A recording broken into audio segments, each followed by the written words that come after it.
Terungkapnya praktik aborsi ilegal bukan kali ini saja terjadi. Tidak ada habisnya, tempat aborsi bak jamur terselubung hingga sulit terdeteksi.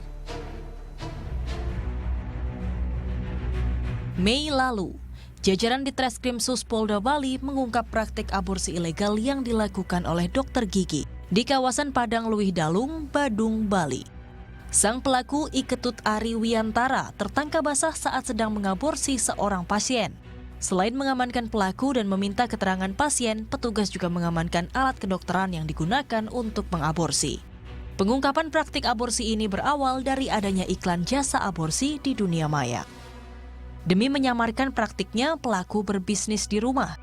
Penampakan kliniknya tak kentara sehingga warga bisa jadi tak curiga. Dari hasil penyelidikan terungkap bahwa pelaku pernah dipenjara 2 kali karena tindakan serupa. Tahun 2020, tak jera juga ia buka praktik aborsi dan akhirnya tertangkap kembali. Sejak 2006 hingga 2023, lebih dari 1.000 pasien sudah diaborsi.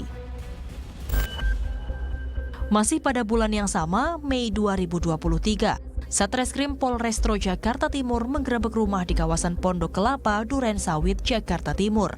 Rumah ini menjadi tempat praktik aborsi ilegal. Dari hasil pemeriksaan, para pelaku sudah menjalankan aksinya selama 2 tahun terakhir. Mirisnya, semua pelaku tidak memiliki kemampuan medis. Mereka melakukan aborsi dengan belajar secara otodidak. Aborsi dilakukan menggunakan vakum.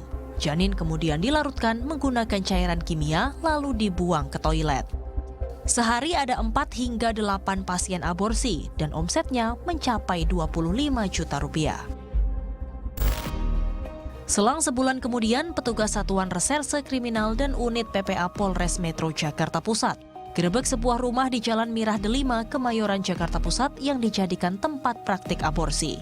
Lagi-lagi, pelaku tak memiliki latar belakang pendidikan dokter, bertugas sebagai eksekutor aborsi.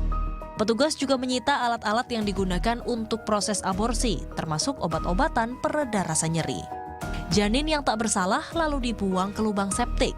Polisi juga mengamankan Bambang, pemilik rumah kontrakan. Praktik aborsi pun bak kejahatan yang tak ada habisnya. Tumbuh cepat dan menyebar seperti jamur. Terselubung hingga sulit terdeteksi.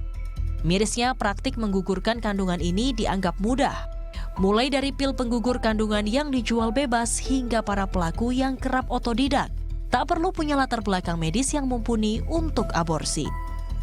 Pemerintah dan aparat mesti tegas, lantaran praktik aborsi ini kian mudah tergapai oleh para korban yang putus asa.